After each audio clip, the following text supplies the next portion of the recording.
Hello everyone, मी विनया टेंबे बोलते. Welcome to my channel English speaking मराठीतून अँड थ्रू इंग्लिश. आज मी तुम्हाला इंग्लिश सराईतपणे बोलण्यासाठी जो गाभा आहे तो कुठे आहे, ते त्यासाठी आपण काय करायचं हे मी सांगणार आहे आणि इन डिटेल संपूर्णपणे मी ते सगळं सांगणार आहे. म्हणजे जेव्हा आपण बोलतो, तेव्हा बोलताना आपण शब्द असं तुटक-तुटक नाही बोलत कधी. नुसते शब्द थोडीच आपण बोलतो किंवा नुसते वाक्प्रचार असं आपण थोडीच बोलतो. आपण कसं बोलतो, तर वाक्यांमध्ये बोलतो. पूर्ण वाक्य आपण बोलत असतो एकमेकांशी जेव्हा आपण संवाद साधतो. मग वाक्य साधी सोपी वाक्यांपासून सुरुवात करून हळू गुंतागुंतीची वाक्य नंतर तुम्ही सहजपणे बोलायला लागू शकता. आता साधी सोपी वाक्य जेव्हा तुम्हाला सुरुवात करायची आहे, तेव्हा कुठच्या प्रकारची वाक्य तुम्ही सुरुवात म्हणून करू शकता. ते सगळे प्रकार जे काही तुम्हाला बोलण्यासाठी अत्यावश्यक आहेत, असे सगळे वाक्यांचे प्रकार मी या एकाच व्हिडिओत तुम्हाला संपूर्णपणे सांगते. म्हणून व्हिडिओ निश्चित शेवटपर्यंत पहा. खरंच उपयोगाचा आहे. तर वाक्यांचे वेगवेगळे प्रकार मी जेव्हा म्हणते, त्यात पहिल्यांदा येतात 12 काळ. आता 12 काळ कशासाठी? तर कोणत्या वेळेला कुठचं आपल्याला काय बोलायचं आहे हे सांगण्यासाठी आपण काळ वापरत असतो. फॉर एक्झाम्पल आता मी एक वाक्य घेते. मराठीत मी जे मला बोलायचं आहे ते आधी बोलते आणि मग ते इंग्लिशमध्ये मी कसं बोलणार हे तुम्हाला थोडक्यात पटकन सांगते. समजा मला मराठीत म्हणायचं आहे, मी हे रोज करते. मी हे रोज करते. I do this every day. समजा मी म्हटलं, मी आत्ता हे करत आहे. मी आत्ता हे करत आहे. I am doing this now. I am doing this now. माझं करून झालेलं आहे. माझं करून झालेलं आहे. I have done this. I have done this. मी बराच वेळ करत आहे. मी बराच वेळ करतोय. I have been doing for a long time. I have been doing for a long time. समजा मी पुढे म्हटलं, काल मी हे केलं. I did this yesterday. I did this yesterday. काल मी हे करत होते.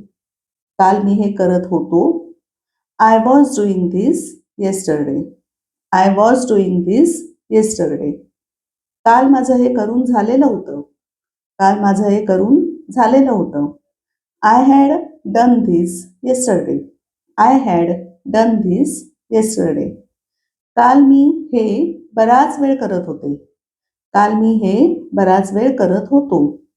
I had been doing this yesterday for a long time. I had been doing this yesterday for a long time. उद्या मी हे करेन. उद्या मी हे करेन. I will do this tomorrow. I will do this tomorrow. उद्या मी हे करत असेन. उद्या मी हे करत असेन. I will be doing this tomorrow. I will be doing this tomorrow. उद्या माझं हे करून झालेलं असेल. उद्या माझं हे करून झालेलं असेल. I will have done this tomorrow. I will have done this tomorrow. उद्या मी हे बराच वेळ करत असेन. उद्या मी हे बराच वेळ करत असेन. I will have been doing this tomorrow for a long time.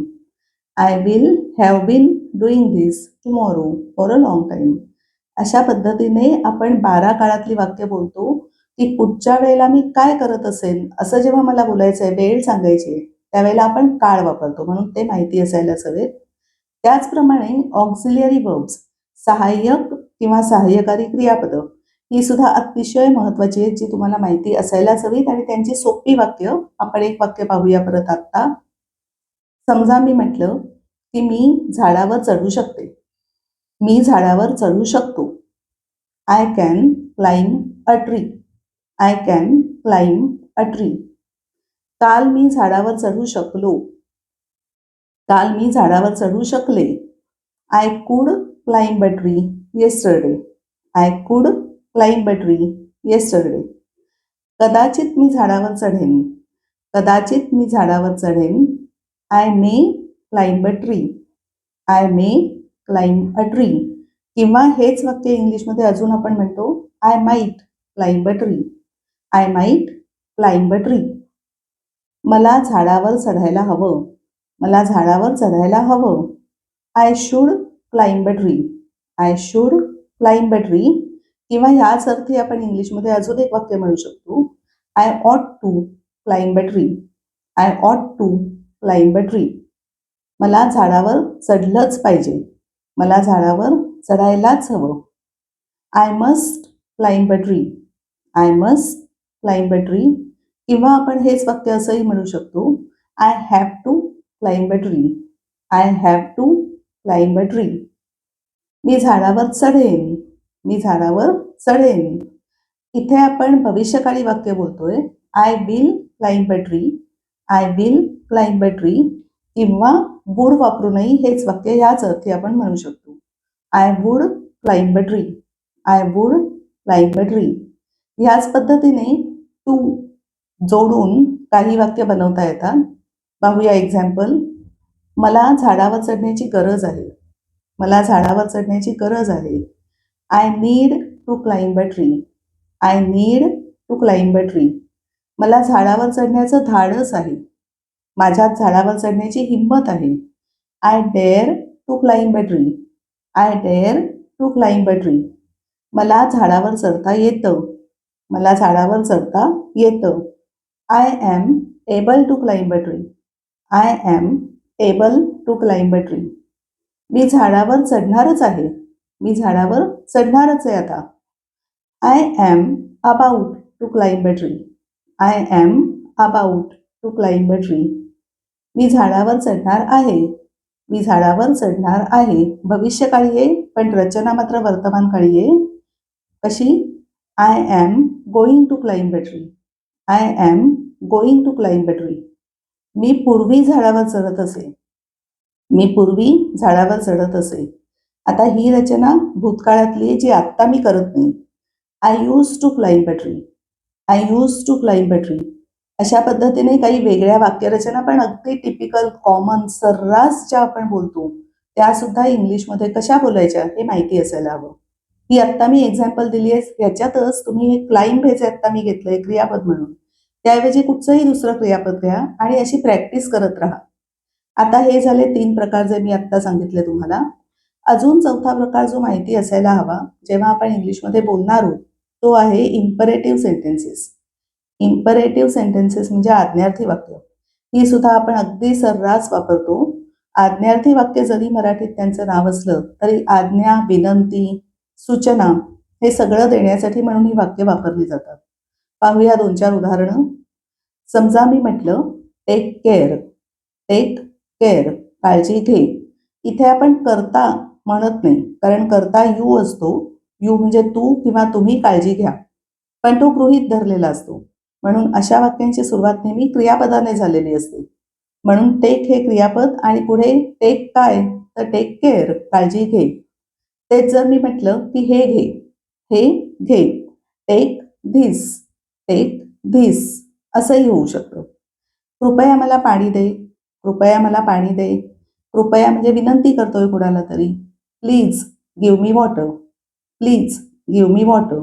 आता प्लीज हा शब्द ॲडिशनल तो शेवटी सुद्धा चालू शकतो. मेन वाक्य कुठून सुरुवात होतं? क्रियापद गिव्ह त्यापासून. Give me water please. Give me water please. हे वाक्य नकारार्थीही असू शकतात, आज्ञार्थी वाक्य. फॉर एक्झाम्पल जर मी म्हटलं डोंट वरी. डोंट वरी काळजी नका करू. डोंट वरी नकारार्थी असल्यामुळे डू नॉट पासून सुरुवात झाली आणि वरी हे पुढे शब्द आला. डोंट वरी. सगळ्या वाक्यांमध्ये नकारार्थी असतात, प्रश्न असतात, ते पण हळूहळू सराव करायचे. होकारार्थी करायला सोपं असतं. नकारार्थी करायला जरा त्याच्यापेक्षा थोडंसं कठीण असतं. प्रश्न करायला जरा त्याहून कठीण वाटतील. पण हळूहळू स्टेप बाय स्टेप जेव्हा तुम्ही प्रॅक्टिस कराल तेव्हा सगळं तुम्हाला हळूहळू सोपं सोपं वाटत जाईल. आणखीन एक महत्त्वाची गोष्ट असते की V1 to V5 क्रियापदं मुळात माहिती हवीत त्यांचे मराठी अर्थांसकट. कारण मराठीचं अर्थ जेव्हा माहिती असतो तेव्हा मराठीत मला जे मनातून बोलायचंय ते मी इंग्लिशमध्ये सहजपणे मनातल्या मनात बनवू शकते. म्हणून क्रियापदं आणि त्यांचे मराठी अर्थ पण माहिती हवेत. आणि V1 to V5 म्हणजे क्रियापदांची 5 रूपं सुद्धा माहिती हवी. फॉर एक्झाम्पल जर गो हे क्रियापद धरलं तर गोची 5 रूपं कुठची आहेत? गो याला म्हणतात V1. वेंट हे झालं V2. गॉन हे झालं V3. गोईंग हे झालं V4. गॉन सॉरी गोज हे झालं V5. अशी प्रत्येक क्रियापदाची 5 रूपं असतात. ती 5 रूपं सुद्धा माहिती हवीत, कारण जेव्हा आपण 12 काळ बोलतो त्यावेळेला 5ही रूपं वापरली जातात आणि 12 काळात आपण सर्रासच बोलत असतो. त्याचप्रमाणे ही ऑक्झिलरी वर्ब्स म्हणजे सहाय्यक क्रियापदही तितक्याच पद्धतीने बोलतो. आज्ञार्थी वाक्य बोलतो. अजून एक वाक्य प्रकार तुम्हाला माहिती असायला हवा, जेव्हा इंग्लिश तुम्हाला सराईतपणे बोलायचं आहे, आणि तो म्हणजे एक्सक्लेमेटरी सेंटेन्सेस. एक्सक्लेमेटरी सेंटेन्सेस म्हणजे उद्गारवाचक वाक्य. उद्गारवाचक वाक्य का माहिती असायला हवीत? कारण आपण सहजपणे जेव्हा "अरे बापरे!" असं नुसतं जरी म्हटलं तरी "अरे बापरे!" हे इंग्लिशमध्ये कसं म्हणणार? हा प्रश्न पडूच शकतो. मग "अरे बापरे!" असं म्हणताना आता तिथे "बापरे!" याला काय असले विचार नाही करायचे. तर "अरे बापरे!" कुठचाही उद्गार, "ओ माय गॉड!" हाही चालेल तिथे. "ओ गॉड!" असंही चालेल. किंवा समजा मी म्हटलं "शाब्बास." शाब्बास. आता शाब्बास हे आपण कुणालाही म्हणतो, सहज म्हणतो. मग तो शब्द इंग्लिशमधला माहिती असायला हवा. त्यावेळेला आपण म्हणणार ब्रावो, ब्रावो. हे झाले शब्द. वाक्यसुद्धा असतात. "किती गोड आहे बाळ, किती गोड बाळ आहे." "What a cute baby, what a cute baby." किंवा समजा मी म्हटलं "किती गोड." नुसतं एवढंच जर म्हटलं, "किती गोड." "How sweet, how sweet." असं व्हॉट, हाऊ किंवा आता मी वर जे शब्द म्हटले ते शब्द, अशा पद्धतीने आपण आपल्या भावना व्यक्त करतो. त्यासाठी सुद्धा आपल्याला इंग्लिश शब्द, वाक्य, वाक्प्रचार माहितीच असायला हवं. वाक्य मेन मी का म्हणते, कारण वाक्यांमध्ये आपण बोलणार आहोत. वेगळे-वेगळे शब्द आपण माहिती भरपूर करू, भरपूर व्होकॅब्युलरी असायला हवी, ती तर हवीच. म्हणजे व्होकॅब्युलरी म्हणजे शब्दसंपदा हवीच. पण शब्द फक्त उपयोगाचे नाहीत, ते वाक्यात कसे म्हणायचे हे अतिशय इम्पॉर्टंट आहे. आणि त्यामुळे अशी वेगवेगळ्या सगळ्या प्रकारची वाक्य, छोटी-छोटी, सोपी, सिंपल अशी वाक्य तुम्ही सराव करत राहा. आता अशी छोटी, सिंपल, सोपी वाक्य मी एक पुस्तक लिहिलंय, 1000 सोपी रोजची वाक्य. त्यात मी सगळ्या प्रकारची वाक्य, 12 काळ सगळं काही घेतलंय डिटेलमध्ये. ते पुस्तक फक्त 199 किंमत आहे आणि डिलिव्हरी चार्जेस ऑनलाईन घ्यायचे, त्यामुळे ते असतीलच. ते पुस्तकही तुम्ही विकत घेऊ शकता. त्याच्यात मी 1000 वाक्य लिहिली आहेत. त्यामुळे प्रॅक्टिस करायला सुरुवात म्हणून अतिशय उपयोगी असं पुस्तक ते नक्कीच आहे. तर ते पुस्तक मी लिंक या डिस्क्रिप्शनमध्ये देते या व्हिडिओच्या. म्हणजे तुम्हाला हवं असेल तर तुम्ही ऑनलाईन ते घेऊ शकता. असा सराव केला की तुम्हाला इंग्लिश बोलणं सोपं जाईल. आता हे जे सगळे काही मी जे प्रकार बोलले, हे सगळे काही प्रकार मी जरा एक लागोपाठ 5-6 दिवस सगळे प्रकार एक-एक शॉर्ट करते आणि त्या शॉर्टला या व्हिडिओची लिंक देते खाली. म्हणजे तुम्ही शॉर्ट बघता-बघता हा व्हिडिओ पण एकदा परत बघू शकता. कुठच्या प्रकारची सोपी सहज बोलण्यातली वाक्य तुम्ही करू शकाल.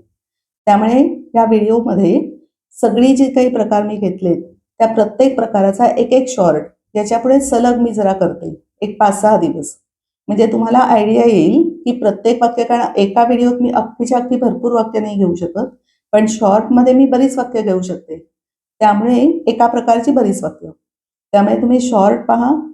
त्या शॉर्टला, प्रत्येक शॉर्टला जे 5-6 ह्याच्यापुढे मी करणार आहे, त्या प्रत्येक शॉर्टला या व्हिडिओची खाली लिंक असेल. म्हणजे तुम्हाला ती लिंक क्लिक करून हा व्हिडिओसुद्धा परत एकदा बघता येईल पूर्णपणे. तर अशा पद्धतीने तुम्ही प्रॅक्टिस करा. म्हणजे इंग्लिश बोलणं सहज, सोपं होऊन जाईल. प्रॅक्टिस करताना वेगवेगळी क्रियापदं घ्यायची आणि मराठी, इंग्लिश दोन्ही म्हणायची आणि मोठ्यांदा म्हणायची. महत्त्वाची गोष्ट काय, तोंडातून शब्द, वाक्य बाहेर पडायला हवेत. मुळात मनातल्या मनात नुसतं म्हणून भागणार नाहीये. कारण मुळात बोलायचंय म्हणजे ते मोठ्यांदा बोलावं लागतं ना. बोलतो आपण इतरांची काय मनातल्या मनात मी बोलतेय, माझ्या मनात काय दुसरा जाणून घेतोय, असं नाही होणार आहे. मी बोलले तर समजणार आहे आणि त्यासाठी ती वाक्य, शब्द ही बोलायला हवी. मग बोलण्यासाठी आपण प्रॅक्टिस मोठ्यांदा बोलण्याची करायची आणि सुरुवातीला मराठी, इंग्लिश दोन्ही प्रकारे करा. म्हणजे ते मनात बसेल आणि मग सहजपणे तुम्ही इंग्लिशमधून बोलाल. हळू-हळू इंग्लिशमधून विचारसुद्धा करायला लागाल. विचार जेव्हा इंग्लिशमधून करायला सुरुवात होईल ना, तेव्हा खरंच तुमचं इंग्लिश इम्प्रूव्ह झालंय, असं तुम्ही निश्चितपणे समजू शकता. All the best. अशी प्रॅक्टिस करत राहा. माझे व्हिडिओज त्यासाठी पाहत राहा, शॉर्ट्स पाहत राहा. चॅनल सबस्क्राईब करा आणि व्हिडिओज आवडले तर निश्चितपणे शेअर करा. Thank you very much for watching this video today. Bye bye.